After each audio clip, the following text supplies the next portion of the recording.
Hello everyone. बच्चों, आज हम हिंदी व्याकरण के अंतर्गत अध्याय 2 वाच्य का अध्ययन करेंगे। अध्याय 1 में हमने आपको मैंने वीडियो भेजी थी आपको, रचना के आधार पर वाक्य भेद। शायद आपने उसका अध्ययन कर लिया होगा। अब हम दूसरे चैप्टर की तरफ बढ़ते हैं। वाच्य यानी वॉइस, जिसको हम वॉइस के नाम से भी जानते हैं। अब आगे देखते हैं इसमें। वाच्य शब्द का अर्थ होता है बोलने का विषय। ये बच्चों आपको पता होना चाहिए कि वाच्य किसे कहते हैं। वाच्य का मतलब होता है बोलने का विषय, यानी वाच्य वह रूप है जो हमें यह बताता है कि क्रिया द्वारा कही गई बात का मुख्य विषय कर्ता है, कर्म है अथवा भाव है। यानी क्रिया के द्वारा जो बात कही जा रही है, जो बात है, उसका जो मुख्य विषय है, क्रिया का जो मुख्य विषय है वो क्या है? कर्ता है या कर्म है या भाव है। वाच्य, यहाँ पर बच्चों वाच्य के विषय में देखते हैं। वाच्य क्रिया का वह रूप है जिससे ये ज्ञात होता है कि वाक्य में कर्ता, कर्म या भाव में से किसकी प्रधानता है। यानी कि क्रिया का वो रूप जिससे हमें ये पता लगे कि वाक्य में कर्ता प्रधान है, कर्म प्रधान है या भाव की प्रधानता है, उसे हम वाच्य कहते हैं। अब वाच्य की हम अलग अलग परिभाषाएं भी देखते हैं। देखिए, सबसे पहली परिभाषा हम इस प्रकार भी दे सकते हैं। क्रिया के जिस रूप से यह ज्ञात हो कि वाक्य में क्रिया द्वारा बताए गए विषय में कर्ता, कर्म अथवा भाव में से कौन प्रमुख है, उसे वाच्य कहते हैं। दूसरे शब्दों में देखिए, वाच्य क्रिया का वह रूप है जिससे यह ज्ञात होता है कि वाक्य में कर्ता प्रधान है, कर्म प्रधान है अथवा भाव प्रधान है। कर्ता यानी सब्जेक्ट, कर्म ऑब्जेक्ट जो आप दो, और भाव जो अनुभूति, भाव जो होता है। क्रिया के लिंग एवं वचन उसी के अनुसार चलते हैं, यानी उसी के अनुरूप होते हैं। तीसरी परिभाषा देखिए आप वाच्य की। वाच्य क्रिया के उस रूपांतरण को कहते हैं जिससे ये ज्ञात होता है कि वाक्य में क्रिया कर्ता के साथ है या कर्म के साथ है, अथवा इन दोनों में से क्रिया किसी के भी साथ ना होकर केवल क्रिया के कार्य, व्यापार, भाव की प्रधानता है। यानी जहाँ कर्ता और कर्म नहीं होता है वहाँ भाव की प्रधानता होती है, तो वो भाव वाच्य के अंतर्गत आता है। अब आप उदाहरण में देखिए, तीनों प्रकार के हमारे यहाँ उदाहरण दे रखे हैं। राधा पत्र लिखती है, यहाँ पर क्रिया किसके अनुसार चल रही है? यानी लिखती है। अगर कर्म के अनुसार होती तो पत्र हमारा यहाँ पर पुल्लिंग है, लेकिन लिखती है तो लिखती कौन है? राधा हमारी क्या है? कर्ता। तो ये कर्तृवाच्य का उदाहरण हो रहा है। दूसरा है पत्र राधा द्वारा लिखा जाता है। अब यहाँ पर पत्र क्या है? हमारा कर्म है और पत्र पुल्लिंग है, तो क्रिया किसके अनुसार चल रही है? यहाँ पर कर्म के अनुसार चल रही है, तो ये हमारा यहाँ पर कर्मवाच्य हो रहा है। अब तुमसे लिखा नहीं जाता, अब यहाँ पर कर्ता के साथ से प्रसर्ग जुड़ा हुआ है और यहाँ पर किसी न किसी भाव की अभिव्यक्ति हो रही है, तो यहाँ पर भाव वाच्य आता है। अब आगे हम देखते हैं। अब मैंने जैसे आपको 3 उदाहरण के माध्यम से समझाया था। पहला उदाहरण था वो कर्ता, दूसरा कर्म और तीसरा भाव से संबंधित था। तो वाच्य जो होते हैं, वाच्य में इन तीनों चीज़ों की ही प्रधानता होती है, यानी कर्ता, कर्म और भाव। लेकिन कैसे? अगर क्रिया कर्ता के अनुसार है तो वहाँ कर्ता की प्रधानता है, अगर क्रिया कर्म के अनुसार है तो कर्म की प्रधानता है, अगर क्रिया भाव के अनुसार है तो वहाँ भाव की प्रधानता है। तो इस प्रकार से यहाँ पर 3 चीज़ों की वाच्य में प्रधानता होती है। अब आते हैं हम वाच्य के भेदों की तरफ। वाच्य तो आपने बच्चों समझ लिया वाच्य किसे कहते हैं, यानी अभी ऊपर बताया कि वाच्य को बोलने का विषय, और वाच्य मतलब क्रिया जिसके अनुसार होती है वही हमारा वाच्य होता है। क्रिया जैसे कर्ता के अनुसार तो कर्म वाच्य, कर्म के तो कर्म वाच्य हो जाएगा, भाव के अनुसार तो भाव वाच्य। यानी कि वाच्य जैसे कि क्रिया के जिस रूप से ये पता चले कि क्रिया का मुख्य विषय क्या है, तो वो वाच्य हमारा होता है। अब यहाँ पर हमारे उपयुक्त प्रयोग के अनुसार आप देखिए वाच्य के 3 भेद होते हैं। सबसे पहला कर्तृवाच्य, इसको हम एक्टिव वॉइस के नाम से भी जानते हैं, आपने इंग्लिश में पढ़ा होगा। कर्मवाच्य पैसिव वॉइस, और तीसरा होता है भाववाच्य इम्पर्सनल वॉइस। हिंदी में आप ये तीनों प्रकार के पढ़ते हैं, इंग्लिश में आप मोस्टली एक्टिव और पैसिव ही पढ़ा होगा आपने, इम्पर्सनल उसमें आप नहीं पढ़ा होगा। तो यहाँ हिंदी में आप तीनों प्रकार के वाच्य पढ़ेंगे। अब हम आगे बढ़ते हैं।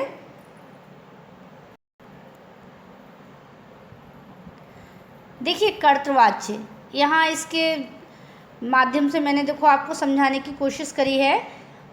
कर्तृवाच्य क्रिया का मुख्य संबंध किसके साथ होता है? कर्ता के साथ। कर्मवाच्य में क्रिया का मुख्य संबंध कर्म के साथ होता है, और भाववाच्य में क्रिया का मुख्य संबंध भाव के साथ होता है। अर्थात जो क्रिया होती है वो खुद ही प्रधान हो जाती है, वो खुद ही मुख्य बन जाती है। वाच्य के भेद। अब टाइप्स ऑफ वॉइस, सबसे पहले हम कर्तृवाच्य लेते हैं। कर्तृवाच्य में जब वाक्य की क्रिया के लिंग वचन और पुरुष कर्ता के लिंग वचन और पुरुष के अनुसार हों तो वहाँ कर्तृवाच्य होता है। यानी क्रिया के जो लिंग वचन और पुरुष किसके अनुसार होते हैं? इसमें कर्ता के अनुसार।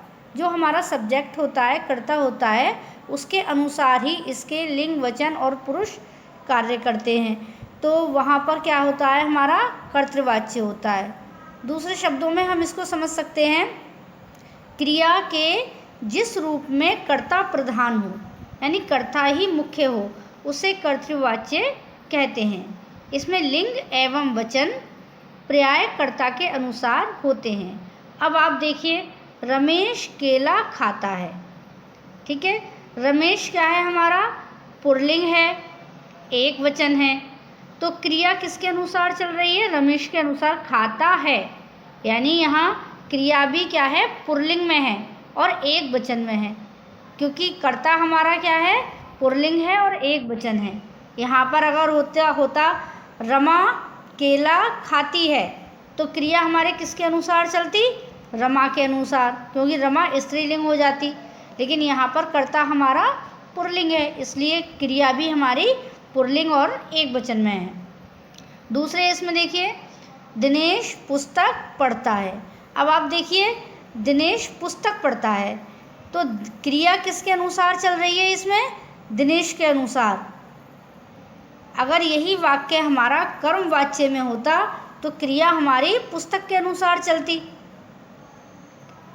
कि रमेश के द्वारा पुस्तक पढ़ी जाती है, तो स्त्रीलिंग हो जाती पुस्तक के अनुसार। लेकिन दिनेश क्या है? पुल्लिंग है, एक वचन है, तो यहाँ पर क्रिया हमारी दिनेश के अनुसार चल रही है, यानी दिनेश पुस्तक पढ़ता है, तो क्रिया भी पुल्लिंग और एक वचन में है, ना कि कर्म के अनुसार हो रही है यहाँ पर। तो इसलिए ये भी हमारा कर्तृवाच्य है। तो कर्तृवाच्य में क्रिया का जो रूप होता है, क्रिया के रूप से हमें ये पता पड़ जाता है कि क्रिया कर्ता के अनुसार कार्य कर रही है, कर्ता के अनुसार चल रही है, तभी वो कर्तृवाच्य माना जाता है। इसलिए जहाँ क्रिया कर्ता के अनुसार होगी वहाँ कर्तृवाच्य होगा। अब कर्मवाच्य देखिए, कर्मवाच्य में जब वाक्य की क्रिया के लिंग वचन और पुरुष कर्म के लिंग वचन और पुरुष के अनुसार हो तो कर्मवाच्य कहलाता है। अथवा मतलब क्रिया के उस रूपांतर को कर्मवाच्य कहते हैं जिससे ये ज्ञात हो कि वाक्य में कर्ता की प्रमुखता ना होकर कर्म की प्रमुखता है। यानी जहाँ पर कर्म प्रधान होता है, क्रिया कर्म के अनुसार होती है, तो वहाँ पर कर्मवाच्य होता है। सरल शब्दों में भी हम देख सकते हैं, क्रिया के जिस रूप में कर्म प्रधान हो उसे कर्मवाच्य कहते हैं, या जहाँ क्रिया का संबंध सीधा कर्म से है तथा क्रिया का लिंग तथा वचन कर्म के अनुसार हो उसे कर्मवाच्य कहते हैं। अब देखिए उदाहरण के माध्यम से आप समझिए, मीरा ने दूध पिया। अब मीरा क्या है, हमारी कर्ता है यहाँ पर, और दूध क्या है, कर्म। पिया क्रिया है, तो क्रिया यहाँ पर दूध के अनुसार है, यानी दूध पिया। दूध पुल्लिंग है और यहाँ एक वचन की तरफ इंडिकेट कर रहा है ये, लेकिन हमने कर्ता के अनुसार क्रिया नहीं है, क्योंकि देखो मीरा ने दूध पिया।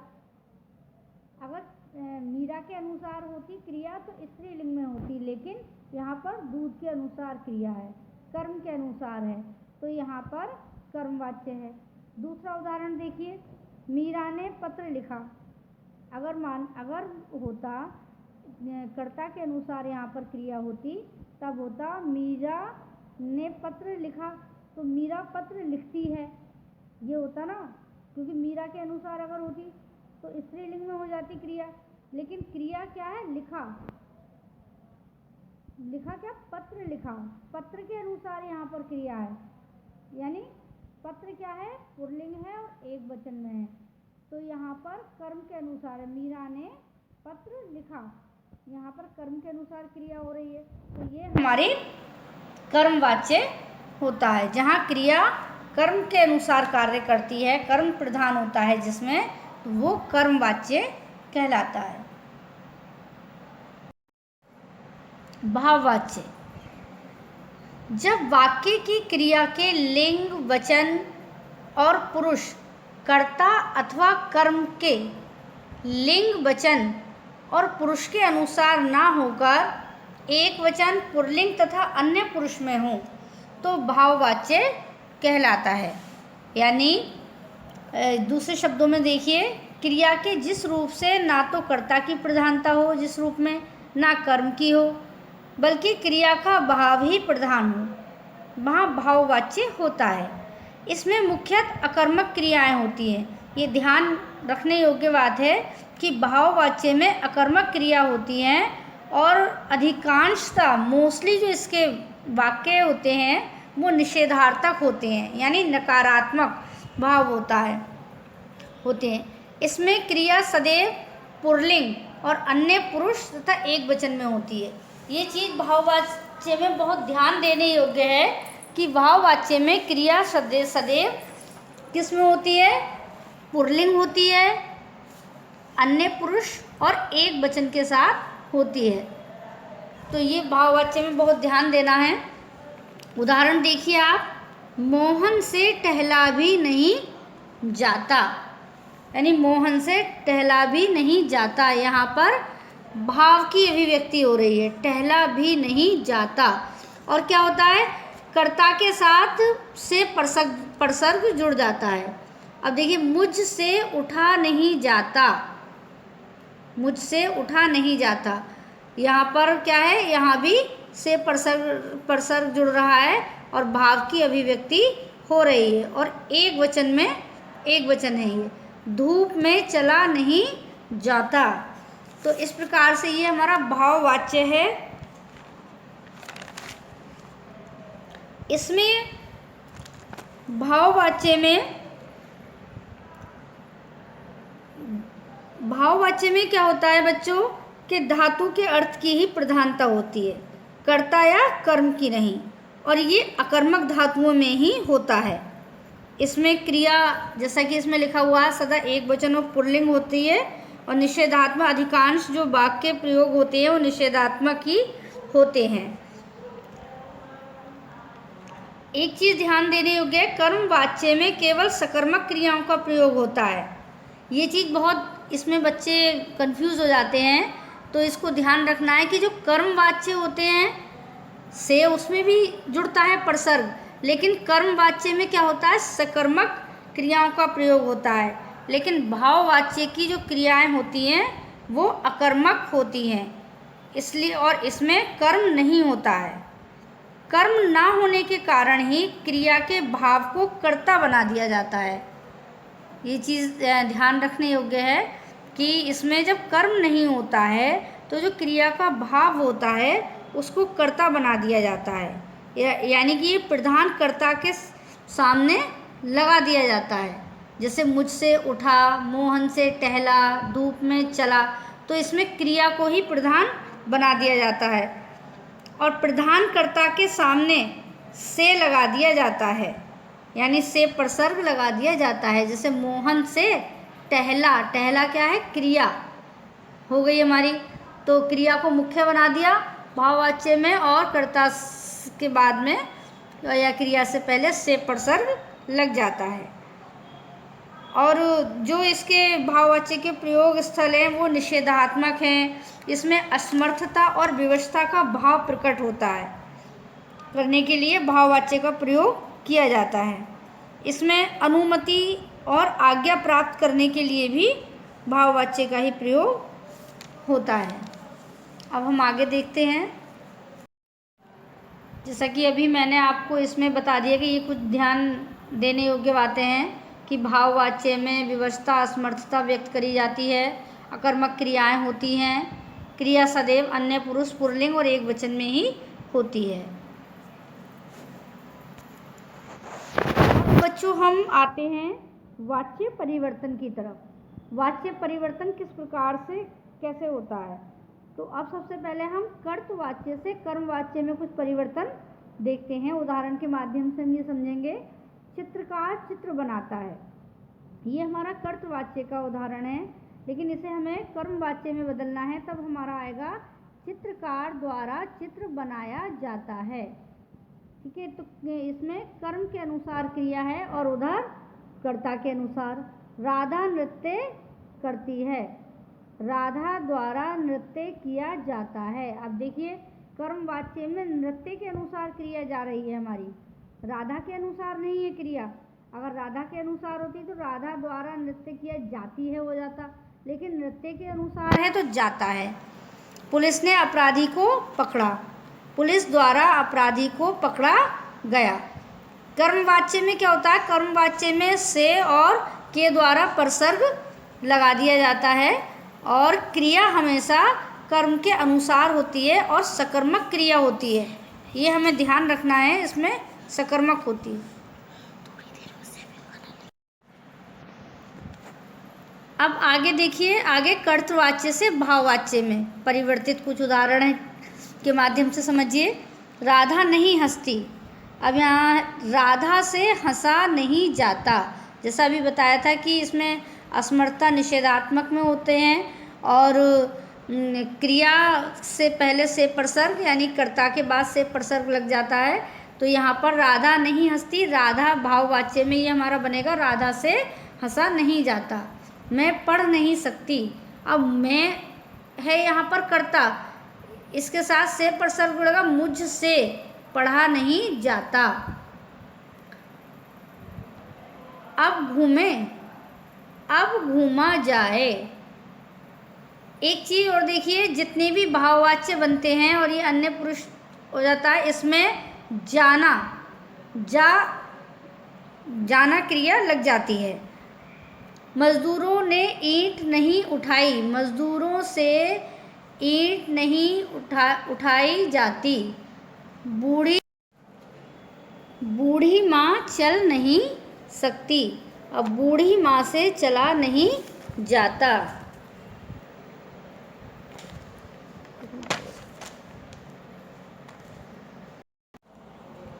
अब हम कर्मवाच्य से कर्तवाच्य में बदलना, कर्मवाच्य से कर्तवाच्य में बदलना। देखिए, किसान द्वारा खेत में खाद डाली जाती है। अब किसान खेत में खाद डालते हैं। अब यहाँ जो प्रसर्ग लगा हुआ है द्वारा, के द्वारा या से प्रसर्ग होता है, वो कर्तवाच्य बनाते समय हट जाता है और कर्ता के साथ ने वगैरह परसर्ग लग जाता है। जैसे कर्ता ने से आप कारक चिन्ह पढ़ते हो, कर्ता ने कर्म को, इसलिए कर्ता के साथ ने परसर्ग लग जाता है।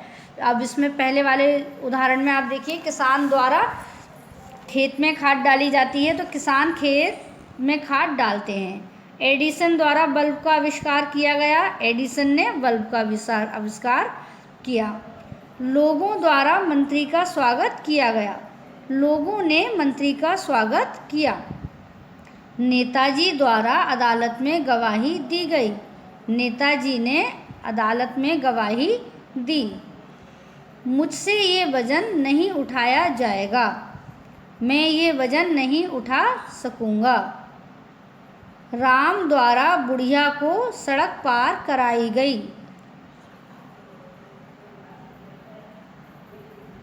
रमा द्वारा बुढ़िया को सड़क पार कराई गई, रमा ने बुढ़िया को सड़क पार कराई।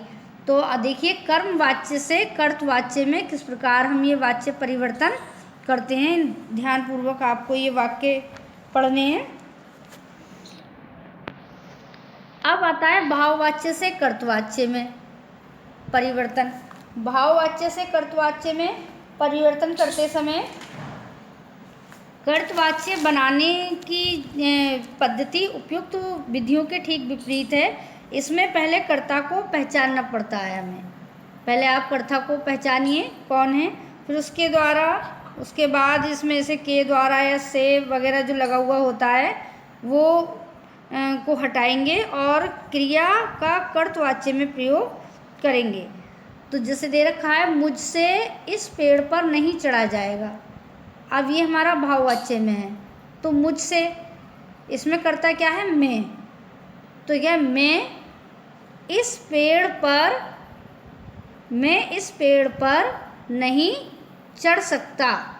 यहाँ पर क्या आएगा, चढ़ सकता। जैसे आपको बताया था कि भाववाच्य में जाना, भाववाच्य में क्या होता है कि जाना धातु प्रयोग हो जाती है। जैसे इसमें है जाएगा, नहीं नहाएगा, बैठ जाएगा, भौंका जा रहा है, तो जा धातु का प्रयोग उसमें हो जाता है, जाना धातु का। लेकिन इसमें से ये खत्म हो जाएगा कर्तवाच्य बनाते समय। तो अब मैं इस पेड़ पर नहीं चढ़ सकता। अब तुमसे बर्फ़ से शीतल पानी में नहीं नहाया जाएगा। अब तुमसे यानी तुम बर्फ़ से शीतल पानी में नहीं नहा सकोगे। अब ऐसी सर्दी में रात भर कैसे बैठा जाएगा। अब ऐसी सर्दी यहाँ पर कर्ता के रूप में प्रयोग करा गया है। ऐसी सर्दी में रात भर कैसे बैठेंगे। अब यहाँ पर देखिए, कुत्तों द्वारा ज़ोर से भौंका जा रहा है। अब यहाँ पर हमारा कर्ता पहचानना है हमें, तो कुत्तों, अब यहाँ पर आएगा कुत्ते, यहाँ भी बहुवचन में ये कुत्ते ज़ोर से भौंक रहे हैं। तो इस प्रकार से ये भाववाच्य से कर्तवाच्य में हमने परिवर्तन किया। बच्चों, चैप्टर से रिलेटेड आपको कुछ ही अभ्यास कार्य दिया जा रहा है। ये कार्य आपको अपने हिंदी द्वितीय के रजिस्टर में करना है। सबसे पहला ऐसे क्वेश्चन है, वाच्य किसे कहते हैं, उसके भेदों के सोदाहरण परिचय दीजिए।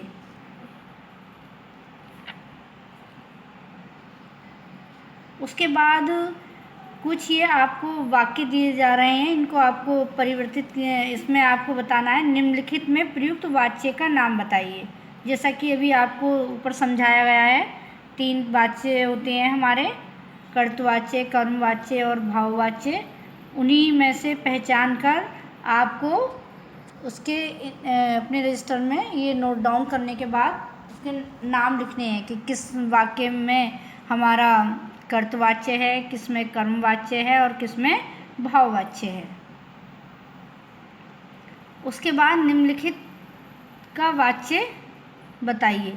इसमें भी यही है बच्चों कि इनमें भी आपको वाच्य ही बताना है, किस में कौन सा वाच्य है।